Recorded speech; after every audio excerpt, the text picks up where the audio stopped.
আসসালামু আলাইকুম। অলি স্যারের অনলাইন কোচিং এ সবাইকে স্বাগতম। আজ আমরা ফিনান্সিয়াল ম্যানেজমেন্টের capital budgeting and risk analysis চ্যাপ্টারের সলভ ক্লাস করব। অর্থাৎ এই চ্যাপ্টারের মোটামুটি 12টা ক্লাস হয়েছে। সব 5টা নিয়ম ছিল, 5টা নিয়ম শেষ। এবং 5টা নিয়মের আলোকে আমি বইয়ের অঙ্কগুলো করাবো। বই যাদের আছে তাদের তো খুব ভালো।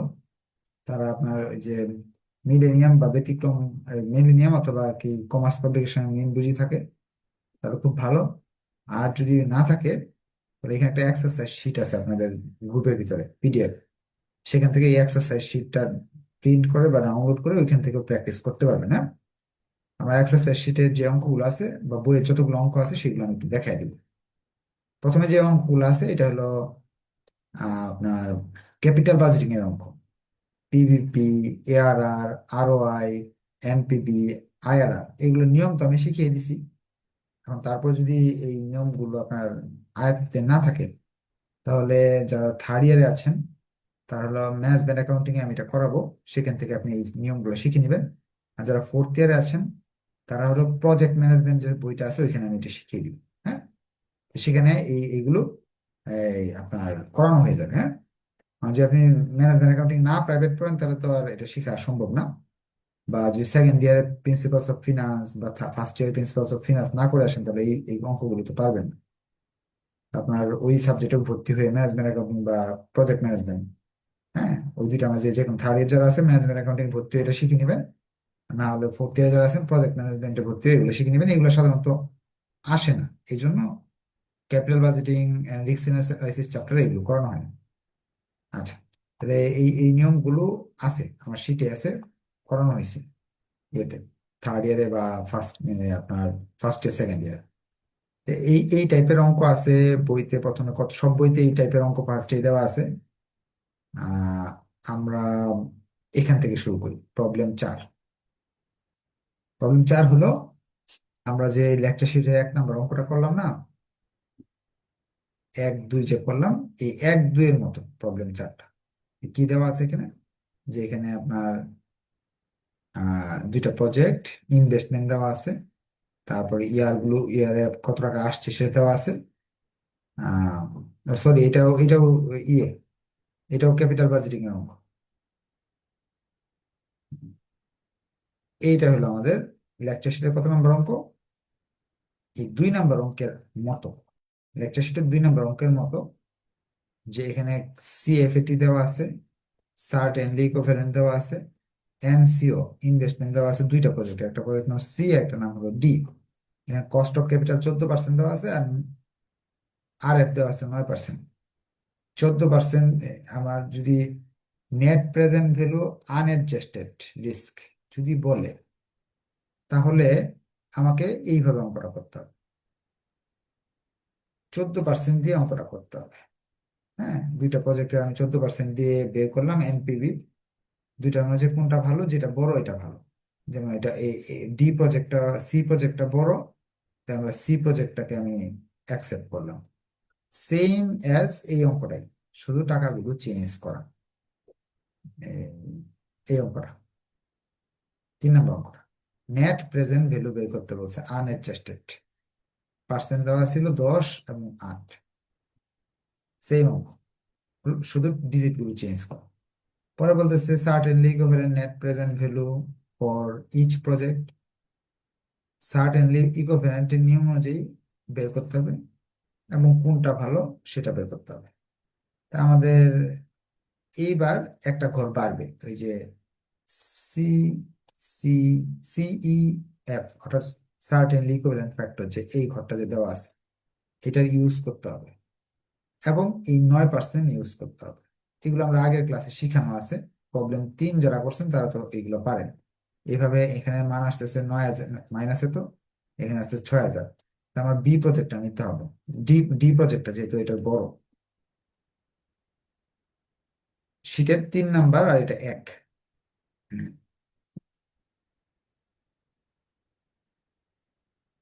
ডিসিশন হলো আমাদের ডি নাম্বারটা নিতে হবে।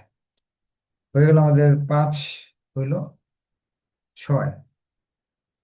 6 নাম্বার অঙ্কটা কোন অঙ্কটা, লেকচার শিটের 1। একের মতো এরকম টাকা দেওয়া আছে, এই যে টাকা টাকা দেওয়া আছে, বা দুইয়ের মতো বা তিনের মতো, ধরি তিন, তিনের মতো যে টাকা দেওয়া আছে, সার্টেনলি ইকুইভ্যালেন্ট ফ্যাক্টর দেওয়া আছে, আর বের করতে বলছে আইআরআর। এইখানে এটাই, যে এগুলো সব দেওয়া আছে, বের করতে বলছে আইআরআর। আর এফ এর মান 10% দেওয়া আছে। তাহলে আমাকে আবার তারা আমাদের একটু হেল্প করছে। 10%-এর জন্য এই ডিএফ এর ঘরে কি কি মান হবে সেগুলো দেওয়া আছে। তার মানে এটা আমি পারবো, কারণ কি, যেহেতু 3 নাম্বার অঙ্কটা আমাদের করা আছে, আইআরআর বের করতে হলে দুইটা রেট লাগে, একবার 10% দিয়ে করব। এখানে মাইনাস আসছে, যদি মাইনাস আসে তাহলে আমাকে এই রেটটাকে 10 থেকে কমায় 5 বা 4 বা 3 2 1 বানাতে হবে। বানিয়ে করলে প্লাস আসবে। পর আইআর এর সূত্র ব্যবহার করবো, অঙ্ক শেষ। 7 নাম্বারও লেকচার শিটের প্রবলেম, তিনের মতো সেম, সেম টু সেম, এটা নতুন কিছু নাই, করে ফেলতে পারবো। 8 নাম্বার অঙ্কটাও, আপনাদের যদি কোনো কোয়েশ্চেন থাকে কোনো অঙ্ক নিয়ে, ধরুন বইয়ের, যে বই ছাড়াও আপনার বই, ধরেন এটা না, আপনার অন্য কোম্পানির একটা বই আছে, সেই কোম্পানির বই নিয়ে যদি একটা কোয়েশ্চেন থাকে, তাহলে কিন্তু আপনি আমাকে বলতে পারবেন যে স্যার, এই অঙ্কটা কিন্তু আমি পারি না, এটা আমার একটু বুঝাই দেন বা করাই দেন। হ্যাঁ, ঠিক আছে। আচ্ছা, আমরা এটাও পারবো। এটা হলো 8 নাম্বার অঙ্ক। এই সার্টেন ইকুইভ্যালেন্ট ফ্যাক্টর গুলো নিচে দেওয়া আর কি, আর এগুলো একটু সাথে সাথে দেওয়া ছিল, এটা আলাদা দেওয়া, এটাও কোনো জটিল অঙ্ক না, পারবে, সহজ। লেকচার শেষে 2 নাম্বার বা 3 নাম্বার করলেই পারবে। আচ্ছা, 9, 9ও সেম, ইজি, কোনো ঝামেলা নাই এটা মাঝে। ঝামেলা 10, না 10ও সেম, লেকচার শিটে 3 নাম্বার বা 2 নাম্বার করলেই পারবে। এইটা হলো আমার ইয়ের 3 নাম্বার, কিসের এটা, আমাদের এক্সারসাইজ শিটের 3 নাম্বার অঙ্ক। এইটা একটু করতে হবে, হ্যাঁ, হাতে কলমে করাই দিচ্ছি আমি। প্রশ্নে তারা বলছে determine the cash risk adjusted net present value of the following project. এখানে 3টা প্রজেক্ট আছে, এ বি সি। এতে আছে হলো 1 লাখ টাকা বিনিয়োগ করতেছি, 5 বছরের জন্য বিনিয়োগ করতেছি, আমার টাকা আসবে হলো 30,000 টাকা। কোফিসিয়েন্ট অফ ভেরিয়েশন 4 দেওয়া আছে। এটা কার মতো একটু আমি দেখাই। এটা হলো এই অঙ্কটার মতো কিছুটা। এই দেখেন, এইগুলো দেওয়া আছে, এইগুলো দেওয়া আছে, হ্যাঁ, এই অঙ্কটার মতো কিছুটা আর কি। এখন Khan and Jain company select the risk adjusted discount rate the basis of coefficient of variation. তারা বলছে আমি এই অঙ্কের মাঝে যেরকম পিবিপির আদলে পিবিপি বের করে আর এডিআর নির্ধারণ করছিলাম, পিবিপি বের করে আর এডিআর নির্ধারণ করছিলাম, এখানে তারা বলছে কোফিসিয়েন্টের অনুযায়ী আর এডিআর নির্ধারণ হবে। কোফিসিয়েন্ট এখানে 4 আছে, এখানে 4 খুঁজে বের করবো, এখানে 4, আর এডিআর হবে হলো তার 12%। এটা একটা আপনার একেবারে ইজি অঙ্ক, বাচ্চা পোলাপানের অঙ্কের মতো। কোফিসিয়েন্টের মান যত হবে আর এডিআর, এটা আছে 8, এই যে এনে 8, আর এটা হলো 14। এইখানে তো আমার কষ্ট করে পিপিপি বের করতে হয়েছিল ক্যালকুলেশন করে, পরে না এটা নির্ধারণ করা খুব জটিল ছিল। এখানে তারা দিয়ে দিছে, এখানে কোফিসিয়েন্ট অফ ভেরিয়েশন 1.2, ওকে 1.2 এটা হলো 3% হবে, তার মানে আবার সাইড দিয়ে এটা লিখে দিচ্ছে যে এটা এর জন্য এই পার্সেন্ট, বির জন্য এই পার্সেন্ট, সির জন্য এই পার্সেন্ট, যদি না লেখা থাকে তারপরেও আপনি বের করতে পারবেন। তাদের কোফিসিয়েন্টের উপর ভিত্তি করে আমাকে আর এডিআর বের করতে হবে। আর আর এডিআর যদি আমার থাকে, তাহলে আমি তো অঙ্ক ইজিলি করতে পারবো। এই যে সিএফএটি, আর এডিআর অনুযায়ী ডিএফ এর মান, সিএফএটি এবং ডিএফ এর মান আছে, আমি একটু ছকে করে দিই তাহলে বুঝতে পারবেন, একটু শর্টকাট দেওয়া, এনে এনে একটু বেশি দেওয়া, বুঝতে অসুবিধা হবে। এক্সারসাইজ 3, এটা হলো ইয়ার। ইয়ার হলো আমার 5 বছর, 1 থেকে 5। এ ইয়ার 1 থেকে 5। সিএফএটি 30,000। ডিএফ কত পার্সেন্ট? এর জন্য 12%। এর জন্য 12%। 12% 5 বছরের টিএফ এর জন্য করতে গেলে এই সূত্রটা মনে তো আছে মনে হয়। কয় বছর? 5 বছর। এখানে 5। এইভাবে বের করতে হবে। ডিএফ আসবে 3.605। 3.605 টিপিভি।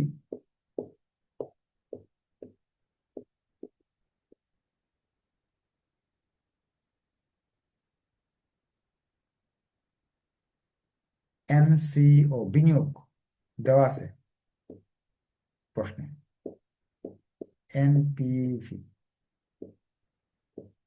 যেভাবে করলাম, বি এরটা সি এরটা এইভাবে করতে হবে। হ্যাঁ, এনপিভি কোথায় দেওয়া আছে? এই যে ইনভেস্টমেন্ট, যে এনসিও, এই যে এন নেট ক্যাশ আউটলে, এই যে 1 লাখ, 1,20,000, 2,20,000। না বুঝলে কোয়েশ্চেন করার সুযোগ আছে, আমি সবগুলো করে দিব। এই যে এনপিভি, এটা 8,000 আসছে, এটা এত আসছে, এটা এটা এত আসছে। সূত্র কিন্তু এনে লেখা, আমি যে সূত্র পাইলাম, আমি ভাবছিলাম দিবে না, ওরা সুন্দর করে দিছে, ওরা সুন্দর করে বের করে দিছে। ডিসিশন যদি দিতে বলতো, তাহলে আমি এই 24,000 বি নাম্বার প্রজেক্টটা নিতাম আর কি। ওরা আমার ডিসিশন চাই নাই, শুধু চাইছে হলো এই এনপি বের করো, রিস্ক অ্যাডজাস্টেড দিই।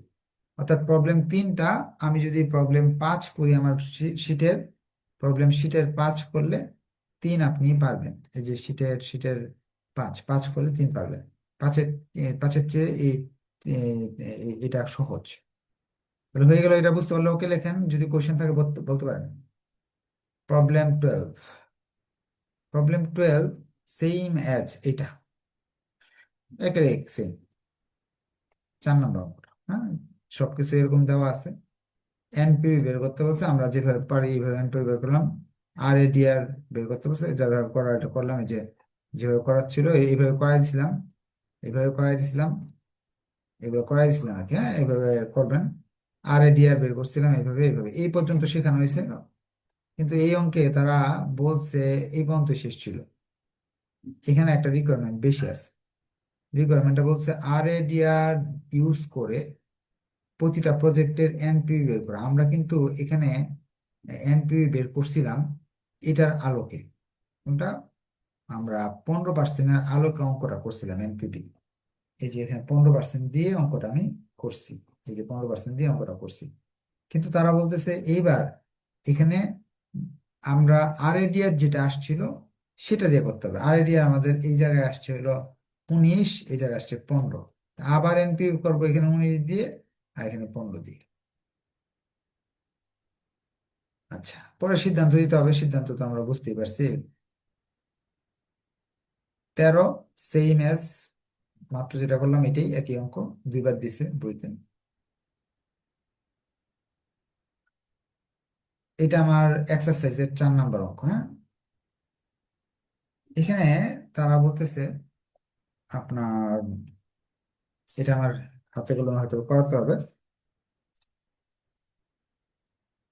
এক্সারসাইজ 4 বা 5 নম্বর অঙ্ক বলতেছে আপনার R A D R F.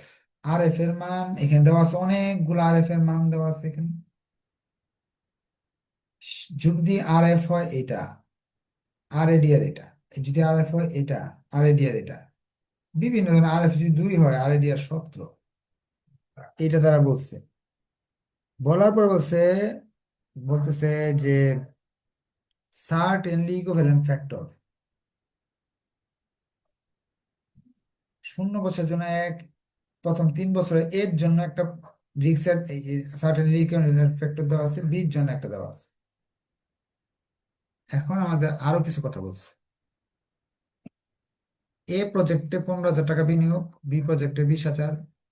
এটা হলো 3 বছর, এটা 3 বছর।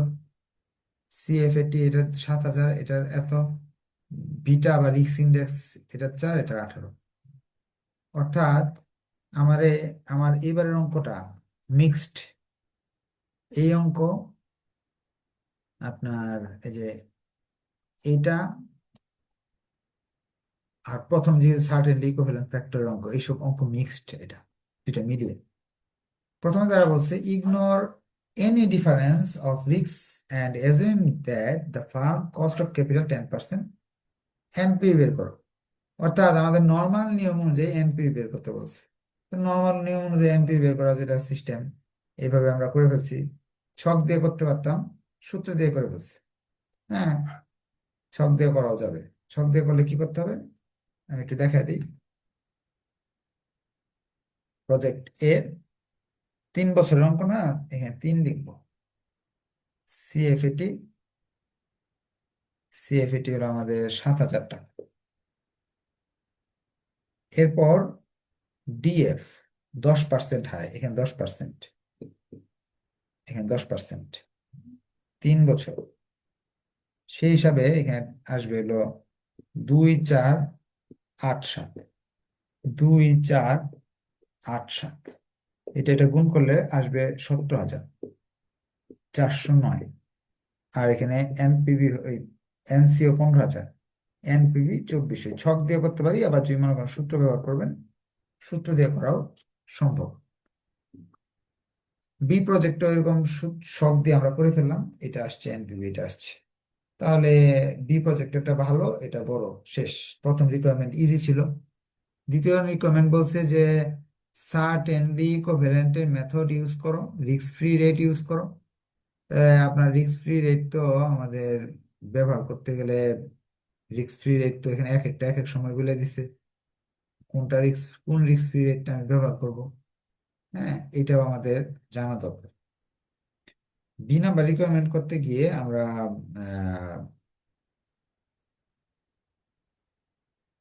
প্রথমে এখানে সিএফএটি প্রতিবারই 7,000 টাকা লিখলাম, 3 বছরই। সার্টেন ইকুইভ্যালেন্ট এক একটা এক এক রকম দেওয়া আছে এখানে, এই যে এখানে দেওয়া আছে, সেই অনুযায়ী লিখলাম। দেখে দুটো গুণ করলাম, অ্যাডজাস্টেড হয়ে গেল সিএফএটি। এখন এই যে 7% কিভাবে আসলো, ওইটা আমরা একটু খুঁজে দেখি। এখানে আমাদের প্রশ্নে তারা বলতেছে use NPV to evaluate the project using certainly equivalent to account for risk। আচ্ছা, এখানে সার্টেনলি ইকুইভ্যালেন্ট প্রকল্প মূল্যায়নের ক্ষেত্রে ঝুঁকিবিহীন আয়ের হারকে বাট্টার হার বিবেচনা করা হয়। সেক্ষেত্রে ঝুঁকিবিহীন আয় হলো 7%, বাট্টার হার। আচ্ছা, এখানে স্পষ্ট এটা বাংলায় লিখে দেন, আমরা চাই উপরে উপরে একটু আমরা পড়ে নিই। যে বলতেছে আপনার আর এফ এর মান যদি না থাকে, 0 থাকে, সেক্ষেত্রে আর এডিআর হবে 7%। যেহেতু আমাকে এই জায়গায় আর এফ এর মান কোনো জায়গায় লেখা নাই, এই জায়গায় কোনো জায়গায় আর এফ এর মান দেওয়া নাই, তাহলে আর এফ এর মান আমি 0 ধরতে পারি। 0 ধরে আর এডিআর এর মান আসছে 7%, এই জন্য আমি এটাকে 7% ধরে করব।